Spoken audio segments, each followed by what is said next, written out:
So continuing along, we now discuss the degenerate regimes that Socrates takes aim on in Book 8. And so now we're going to shift from the discussion of the forms, what it takes for a philosopher king, how he should conduct himself, how we create philosopher kings in our greater culture, to now the trek back down from the forms or away from the realm of the sun in the myth of the cave to now bad regimes and ultimately bad souls. And so in the similar way, and in comparison here to how we have the 5 different souls, 4 of them, of course, aren't the proper connection, I guess we would say, to something like the forms or true knowledge. We have a similar scheme here for the regimes, because of course the city is man. And so this is really a discussion on a genealogy of morality and ethics and their origins. And even if we had the ideal city or the ideal philosopher king, in many respects, we could say that because of what space and time, what this world does to form, we could say that it is a denigration in some respects. And so the first denigration really is the downward movement towards honor over knowledge. And this is really the diagnosis of how a guardian's education is not proper. They are now misguided away from wisdom and knowledge, and therefore really the first sign of injustice in a city, who places the virtue of honor, as Plato is referring to his contemporaries in the Homeric tradition and the Homeric leadership. Honor is of highest prestige, but of course this is flawed, just like the Homerics were for Socrates, because the Greek heroes, while they practiced honor and acted upon it, they aren't necessarily good men or particularly knowledgeable. Honor, being faithful, can lead to mistakes, especially if you don't have adequate knowledge. And since they don't have the upper echelon of what a harmonious soul will be, we will see a greater denigration, a greater lack of knowledge, and the pollution of ignorance over a city. Then they will start to lose even more harmony and have chaos in their individual souls, where then you have an oligarchy that will be constructed out of the honorable time period, where a few people are able to control what they really desire and want, and are able to actually bring about this in the praxis of politics. And so thus you have an oligarchy form. And yes, they do have some levels of restraint over their desire, usually to continue their own power. Certainly they are not necessarily self-destructive. They do have somewhat of a temperament, but this is again another further denigration from that timocratic and obviously Sparta influenced view of the Homerics. And so moving down, the next generation will be of the democratic man, who has less of a control, not just in the sense of the oligarch, but in the sense of his own soul as well, where there will be unnecessary desire, unnecessary risk-taking, really, because they have even less knowledge than the oligarchs. And, something about desire, really, or pleasure, if you will, if you've ever noticed, is that, it fleets and, reemerges almost like a wave. Think about something in the extreme context here with something like drug addiction. When one wants to get their fix, they, of course, desire it in a primordial way almost. And, once they achieve their fix, if you will, you have the reemergence of that guilt, and, the pleasure subsides, obviously, as the effects wear off. And, it's just fleeting and coming back, and there's really nothing stable about it. You're really in the realm of chaos now, just like you would be in the realm of shadows in some of the other myths. And so the final denigration we'll have is the worst to have, which is the tyrant. And the tyrant, has to satisfy his desire by any means, but since desire rules them, it really is their ground of being, if you will. There was always going to be more desire, just going to have more greed, and it's never really ending. There's no telos to it. Desire just continues on, and even if you satisfy them for a short period of time, it will reemerge again. And so the tyrant will continue to become more rash and less rational, if you will, towards satisfying this. And so basically these regimes here are really an analogy to moral corruption and the many different stages, not just in the soul, but in the city around them, and what it will mean for the political ramifications of that. The city, again, is the man. And now, to really demonstrate how important that phrase is to have in the Republic, we are going to turn then to all of the characters that surround Socrates, including Socrates himself. He is not immune from this. They are characters who really embody through, who they are. We're looking into their soul, but also the types of regimes that they represent historically, and how their moral framework will really play out in the greater social scene. Now, with Socrates, of course, he is the man of wisdom. He is the philosopher king. But the closest to him, of course, is Glaucon. After all, they start in Book 1 together. Glaucon is the embodiment of the silver soul. He is the most brave, and he's the first one to act on times of war, or the first to act upon something like sex.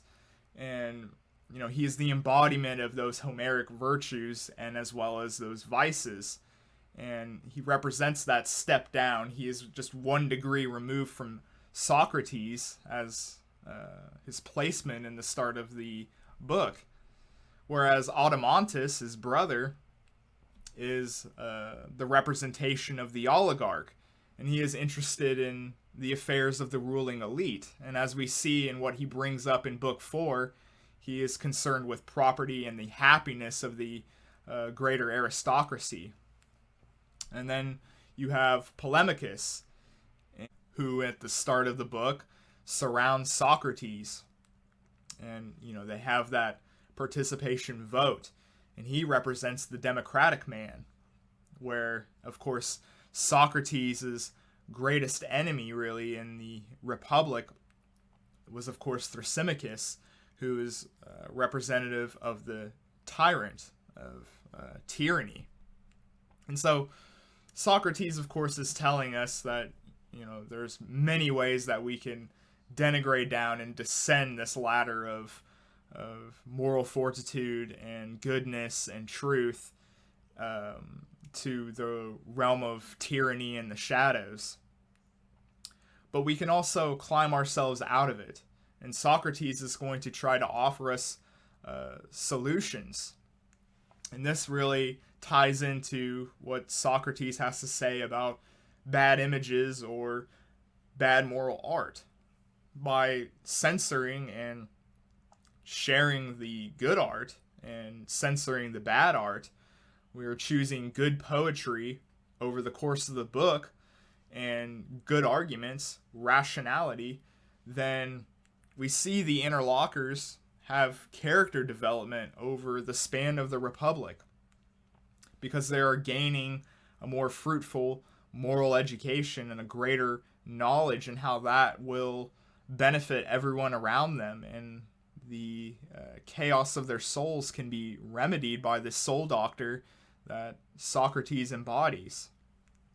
And example goes into how Glaucon, he admits that his argument was greatly flawed when he talked about injustice, and without justice, Glaucon thinks now a man is simply nothing more than a beast, and he has trepidation about some of the positions that he took on in the likes of Book 2.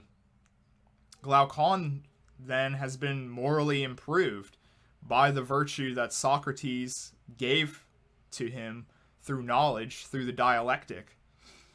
And then Adeimantus, we turn to, he shows bravery, and he confronts Socrates to talk about his radical ideas and some of his views on women. This is the moving up now to the silver standing of an honorable person. He has become or made better towards a timocratic man who has bravery and courage and acts very similar to how Glaucon acted and confronting Socrates and acting in such a honorable way.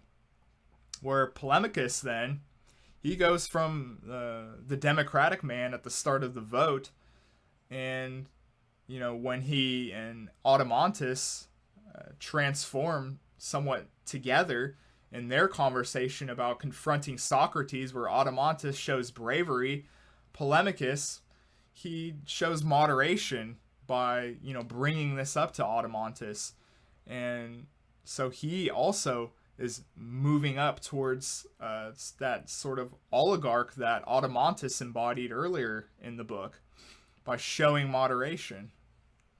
And Thrasymachus is a very small part, but nonetheless it's important to show his development here.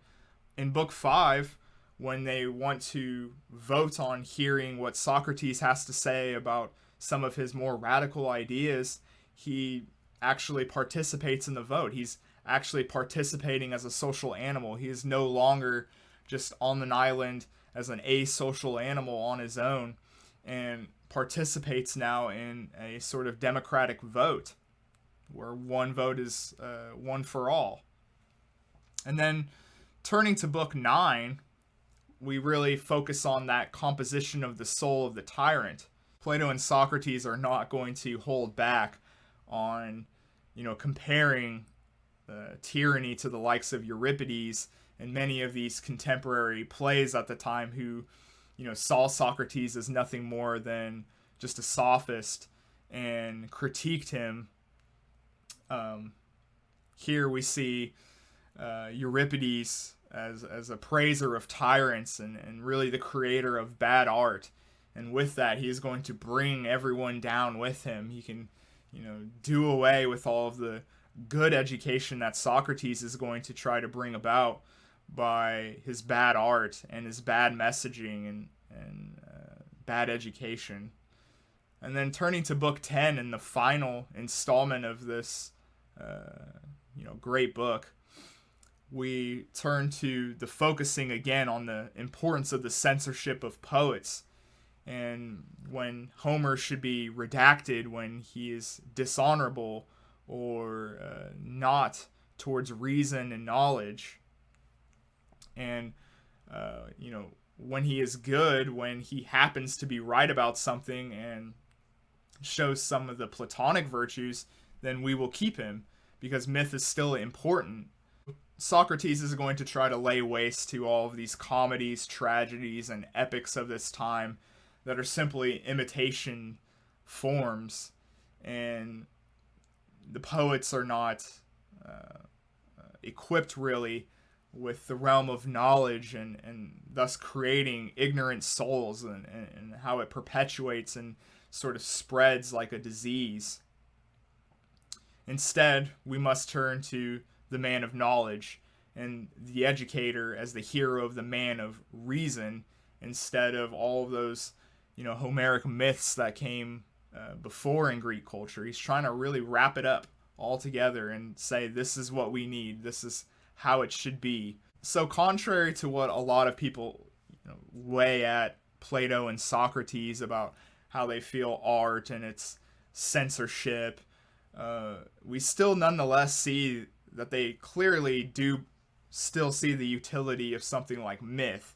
Obviously, they are in the field of logos, of trying to have a reasoned life and existence, but nonetheless, myth is still a very powerful tool, really, I would say, that Plato and Socrates would see it as, towards the messaging, the greater messaging of the virtues of knowledge and its importance. And going all the way back to when we started these videos on the pre-Socratics, and I wanted to demonstrate for you guys the movement of myth to rationality, as Gene Gebser would talk about in his conscious structures. The Greeks are a prime example, and an example that Gebser, of course, used many times. And I wanted to really fine line and go step by step with you guys to show not just the importance of myth and its staying power. Myth is still relevant to this day. It doesn't just simply go away. But nonetheless, of course, rationality is important as well, obviously. Myth still has its place. It might not be the dominant strand of consciousness in a structure, in a historical sense, that Gebser would talk about. But nonetheless, even on this leap towards logos with the Greeks here, we still see myth. And in fact, we're going to bring up a final myth here, the myth of that Socrates invokes. And it's interesting that, at the beginning of the book, in book 1, we see Cephalus talking about divine retribution and bribing the gods, if you will. We haven't seen any of that mentioned through this entire book. It is one about reason and this world. But here with the myth of we see who was a good man, who passes into the next life, but he actually retains his consciousness, and he sees all of the bad things that happen to people who do bad things, and how the good are blessed of a seemingly call to living in heaven, really, or where the land of the sun is, if you will. The bad men are sent to Hades, and of course these are again embodiments really of the Homerics. Some are redeemed really in their true nature. They show their true colors. And you pick the sort of life you're going to live. You still have a bit of agency to this, even though something like reincarnation can at times be seen as predetermined or a matter of fate. Socrates isn't interested in that. He very much is interested in people having agency as individuals and the choices that they make. So this myth here, despite the fact that all throughout really the book you see how the soul is retained after the bodily experience, and the decisions that are made will play into the next life that you were given. This is an elaborate analogy to many of the Homerics who choose to then become predators, to really be animal-like, to really act as a sort of subhuman. All except for Odysseus, who is really seen, because of course he's very crafty, and that is an interesting line to see here, from going from myth with the Homerics to logos that I pointed out in another video, where Odysseus is very crafty. He outsmarts his enemies many times instead of just using brute sort of Sparta-like force. or a sort of a timocratic way of going about things. Odysseus, on the other hand, who is really seen as the wisest of the Homerics, he, chooses to really live out the Platonic life of citizenship, of minding one's own. And he goes away from, some of the other choices that the Homeric heroes take of, being a predator, and chooses to just simply be a being in the world. And so Socrates ends really by saying one chooses this life, and the very decisions that we make in this world will reflect into the next world, which will then, when you're reincarnated, play into the next life that you live, that you had chosen for yourself.